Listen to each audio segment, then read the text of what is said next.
Ano Bíblico, 18 de dezembro. Primeira Carta de Pedro, capítulo 1.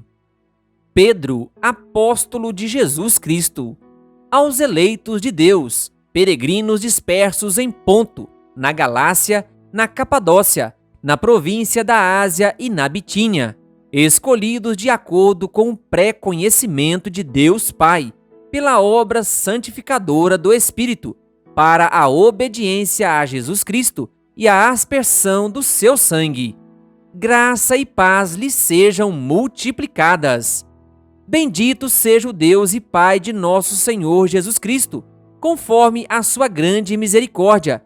Ele nos regenerou para uma esperança viva, por meio da ressurreição de Jesus Cristo entre os mortos, para uma herança que jamais poderá perecer, macular-se ou perder o seu valor, herança guardada nos céus para vocês, que, mediante a fé, são protegidos pelo poder de Deus até chegar à salvação, prestes a ser revelada no último tempo. Nisso vocês exultam, ainda que agora, por um pouco de tempo, devam ser entristecidos por todo tipo de provação. Assim acontece para que fique comprovado que a fé que vocês têm, muito mais valiosa do que o ouro que perece, mesmo que refinado pelo fogo, é genuína e resultará em louvor, glória e honra quando Jesus Cristo for revelado. Mesmo não o tendo visto, vocês o amam e, apesar de não o verem agora, creem nele e exultam com alegria indizível e gloriosa, pois vocês estão alcançando o alvo de sua fé, a salvação das suas almas. Foi a respeito dessa salvação que os profetas que falaram da graça destinada a vocês investigaram e examinaram, procurando saber o tempo e as circunstâncias para os quais apontava o Espírito de Cristo, que neles estava, quando lhes predisse os sofrimentos de Cristo e as glórias que se seguiram àqueles sofrimentos. A eles foi revelado que estavam ministrando, não para si próprios, mas para vocês, quando falaram das coisas que agora lhes foram anunciadas, por meio daqueles que lhes pregaram o Evangelho, pelo Espírito Santo enviado dos céus, coisas que até os anjos anseiam observar. Portanto, estejam com a mente preparada, prontos para agir, estejam alertas e coloquem toda a esperança na graça que lhes será dada, quando Jesus Cristo for revelado. Como filhos obedientes, não se deixem amoldar pelos maus desejos de outrora, quando viviam na ignorância. Mas, assim como é santo aquele que os chamou, sejam santos vocês também em tudo o que fizerem. Pois está escrito: sejam santos, porque eu sou santo. Uma vez que vocês chamam Pai aquele que julga imparcialmente as obras de cada um, portem-se com temor durante a jornada terrena de vocês, pois vocês sabem que não foi por meio de coisas perecíveis, como prata ou ouro, que vocês foram redimidos da sua maneira vazia de viver, transmitida por seus antepassados, mas pelo precioso sangue de Cristo, como de um cordeiro, sem mancha e sem defeito, conhecido antes da criação do mundo, revelado nestes últimos tempos em favor de vocês. Por meio dele, vocês creem em Deus, que o ressuscitou dentre os mortos e o glorificou, de modo que a fé e a esperança de vocês estão em Deus. Agora que vocês purificaram a sua vida pela obediência à verdade, visando ao amor fraternal e sincero, amem sinceramente uns aos outros e de todo o coração. Vocês foram regenerados, não de uma semente perecível, mas imperecível, por meio da palavra de Deus, viva e permanente. Pois toda a humanidade é como a relva, e toda a sua glória como a flor da relva.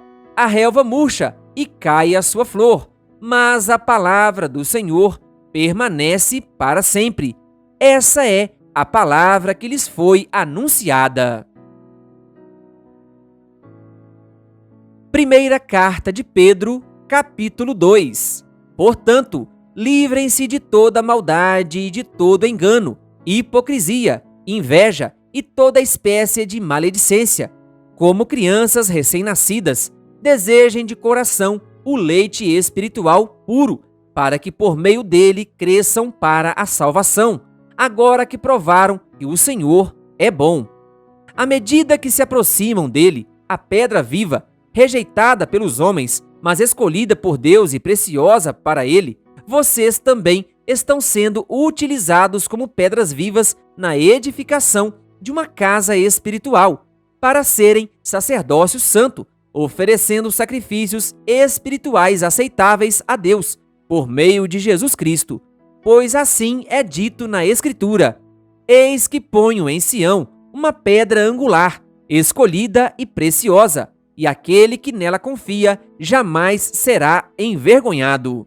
Portanto, para vocês, os que creem, esta pedra é preciosa, mas para os que não creem, a pedra que os construtores rejeitaram tornou-se a pedra angular, e pedra de tropeço e rocha que faz cair.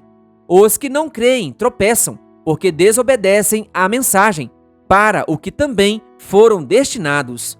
Vocês, porém, são geração eleita, sacerdócio real, nação santa, povo exclusivo de Deus, para anunciar as grandezas daquele que os chamou das trevas para a sua maravilhosa luz. Antes vocês nem sequer eram povo, mas agora são povo de Deus. Não haviam recebido misericórdia, mas agora receberam. Amados, insisto em que, como estrangeiros e peregrinos no mundo, vocês se abstenham dos desejos carnais, que guerreiam contra a alma. Vivam entre os pagãos de maneira exemplar para que, mesmo que eles os acusem de praticarem o mal, observem as boas obras que vocês praticam e glorifiquem a Deus no dia da sua intervenção. Por causa do Senhor, sujeitem-se a toda a autoridade constituída entre os homens, seja ao rei como autoridade suprema, seja aos governantes, como por ele enviados para punir os que praticam o mal e honrar os que praticam o bem. Pois é da vontade de Deus que, praticando o bem, vocês silenciem a ignorância dos insensatos. Vivam como pessoas livres, mas não usem a liberdade como desculpa para fazer o mal. Vivam como servos de Deus. Tratem a todos com o devido respeito. Amem os irmãos, temam a Deus e honrem o rei. Escravos, sujeitem-se a seus senhores com todo o respeito, não apenas aos bons e amáveis, mas também aos maus, porque é louvável que, por motivo de sua consciência para com Deus, alguém suporte aflições sofrendo injustamente. Pois que vantagem há em suportar açoites recebidos por terem cometido o mal? Mas se vocês suportam o sofrimento por terem feito o bem, isso é louvável diante de Deus. Para isso vocês foram chamados, pois também Cristo sofreu no lugar de vocês, deixando-lhes exemplo para que sigam os seus passos. Ele não cometeu pecado algum, e nenhum engano foi encontrado em sua boca. Quando insultado, não revidava. Quando sofria, não fazia ameaças, mas entregava-se àquele que julga com justiça. Ele mesmo levou em seu corpo os nossos pecados sobre o madeiro, a fim de que morrêssemos para os pecados e vivêssemos para a justiça. Por suas feridas, vocês foram curados. Pois vocês eram como ovelhas desgarradas, mas agora se converteram ao pastor e bispo de suas almas. Primeira carta de Pedro, capítulo 3. Do mesmo modo, mulheres, sujeite-se cada uma a seu marido, a fim de que, se ele não obedece à palavra, seja ganho sem palavras, pelo procedimento de sua mulher, observando a conduta honesta e respeitosa de vocês. A beleza de vocês não deve estar nos enfeites exteriores, como cabelos trançados e joias de ouro ou roupas finas. Ao contrário, esteja no ser interior, que não perece, beleza demonstrada num espírito dócil e tranquilo, o que é de grande valor para Deus. Pois era assim que também costumavam adornar-se as santas mulheres do passado, que colocavam sua esperança em Deus. Elas se sujeitavam cada uma a seu marido, como Sara, que obedecia a Abraão e o chamava Senhor. Dela vocês serão filhas, se praticarem o bem e não derem lugar ao medo. Do mesmo modo, vocês, maridos, sejam sábios no convívio com suas mulheres e tratem-nas com honra, como parte mais frágil e co-herdeiras do dom da graça da vida, de forma que não sejam interrompidas as suas orações. Quanto ao mais, tenham todos o mesmo modo de pensar, sejam compassivos, amem-se fraternalmente, sejam misericordiosos e humildes, não retribuam mal com mal, nem insulto com insulto. Ao contrário, bendigam, pois para isso vocês foram chamados, para receberem bênção por herança. Pois, quem quiser amar a vida e ver dias felizes, guarde a sua língua do mal e os seus lábios da falsidade. Afaste-se do mal e faça o bem.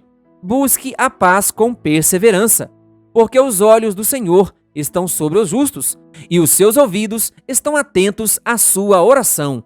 Mas o rosto do Senhor volta-se contra os que praticam o mal. Quem há de maltratá-los se vocês forem zelosos na prática do bem? Todavia, mesmo que venham a sofrer porque praticam a justiça, vocês serão felizes. Não temam aquilo que eles temem, não fiquem amedrontados. Antes, santifiquem Cristo como Senhor em seu coração. Estejam sempre preparados para responder a qualquer pessoa que lhes pedir a razão da esperança que há em vocês.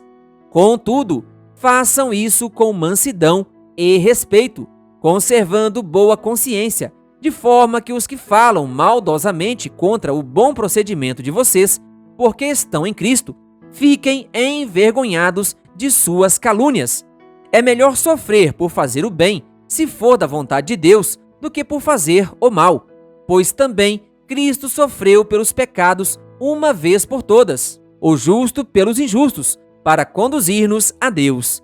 Ele foi morto no corpo, mas vivificado pelo Espírito, no qual também foi e pregou aos espíritos em prisão, que há muito tempo desobedeceram, quando Deus esperava pacientemente nos dias de Noé, enquanto a arca era construída.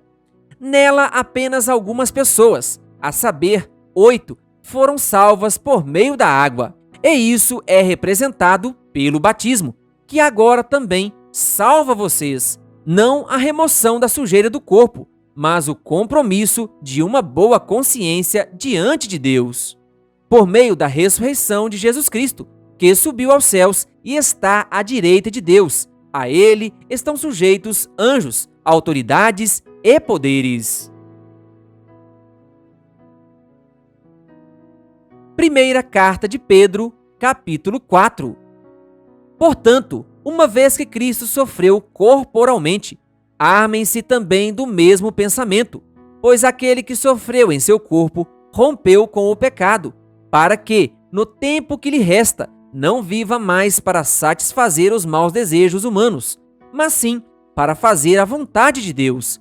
No passado vocês gastaram tempo suficiente fazendo o que agrada aos pagãos. Naquele tempo, vocês viviam em libertinagem, na sensualidade, nas bebedeiras, orgias e farras, e na idolatria repugnante.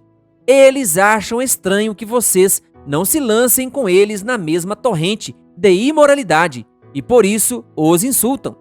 Contudo, eles terão que prestar conta àquele que está pronto para julgar os vivos e os mortos.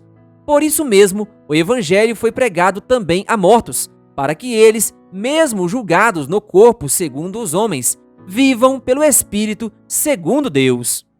O fim de todas as coisas está próximo. Portanto, sejam criteriosos e estejam alertas. Dediquem-se à oração. Sobretudo, amem-se sinceramente uns aos outros, porque o amor perdoa muitíssimos pecados. sejam mutuamente hospitaleiros, sem reclamação. Cada um exerça o dom que recebeu para servir os outros, administrando fielmente a graça de Deus em suas múltiplas formas. Se alguém fala, faça-o como quem transmite a palavra de Deus. Se alguém serve, faça-o com a força que Deus provê, de forma que em todas as coisas Deus seja glorificado mediante Jesus Cristo, a quem sejam a glória e o poder para todo o sempre. Amém. Amados, não se surpreendam com o fogo que surge entre vocês para os provar, como se algo estranho lhes estivesse acontecendo, mas alegrem-se à medida que participam dos sofrimentos de Cristo, para que também, quando a sua glória for revelada, vocês exultem com grande alegria. Se vocês são insultados por causa do nome de Cristo, felizes são vocês, pois o Espírito da glória, o Espírito de Deus, repousa sobre vocês. Se algum de vocês sofre, que não seja como assassino, ladrão, criminoso ou como quem se intromete em negócios alheios. Contudo, se sofre como cristão, não se envergonhe, mas glorifique a Deus por meio desse nome. Pois chegou a hora de começar o julgamento pela casa de Deus. E, se começa primeiro conosco, qual será o fim daqueles que não obedecem ao Evangelho de Deus? E, se ao justo é difícil ser salvo, que será do ímpio e pecador? Por isso mesmo, aqueles que sofrem de acordo com a vontade de Deus devem confiar sua vida ao seu fiel Criador e praticar o bem. Primeira carta de Pedro, capítulo 5. Portanto, apelo para os presbíteros que há entre vocês, e o faço na qualidade de presbítero como eles, e testemunha dos sofrimentos de Cristo, como alguém que participará da glória a ser revelada. Pastoreiem o rebanho de Deus, que está aos seus cuidados. Olhem por ele, não por obrigação, mas de livre vontade, como Deus quer. Não façam isso por ganância, mas com o desejo de servir. Não hajam como dominadores dos que lhes foram confiados, mas como exemplos para o rebanho. Quando se manifestar o Supremo Pastor, vocês receberão a imperecível coroa da glória. Da mesma forma, jovens, sujeitem-se aos mais velhos. Sejam todos humildes, uns para com os outros, porque Deus se opõe aos orgulhosos, mas concede graça aos humildes. Portanto, humilhem-se debaixo da poderosa mão de Deus, para que ele os exalte no tempo devido. Lancem sobre ele toda a sua ansiedade, porque ele tem cuidado de vocês. Estejam alertas e vigiem. O diabo, o inimigo de vocês, anda ao redor como leão, rugindo e procurando a quem possa devorar. Resistam-lhe, permanecendo firmes na fé, sabendo que os irmãos que vocês têm em todo o mundo estão passando pelos mesmos sofrimentos. O Deus de toda a graça, que os chamou para a sua glória eterna em Cristo Jesus, depois de terem sofrido durante um pouco de tempo, os restaurará, os confirmará, lhes dará forças e os porá sobre firmes alicerces. A ele seja o poder para todo o sempre. Amém. Com a ajuda de Silvano, a quem considero irmão fiel, eu lhes escrevi resumidamente, encorajando-os e testemunhando que esta é a verdadeira graça de Deus. Mantenham-se firmes na graça de Deus. Aquela que está em Babilônia, também eleita, envia-lhes saudações. E também Marcos, meu filho. Saúdem uns aos outros com um beijo de santo amor. Paz a todos vocês que estão em Cristo. Querido ouvinte, que a graça e a paz de Jesus estejam com você. Se inscreva em nosso canal e ative o sininho das notificações. Canal O Bom da Bíblia, compartilhando a Palavra de Deus.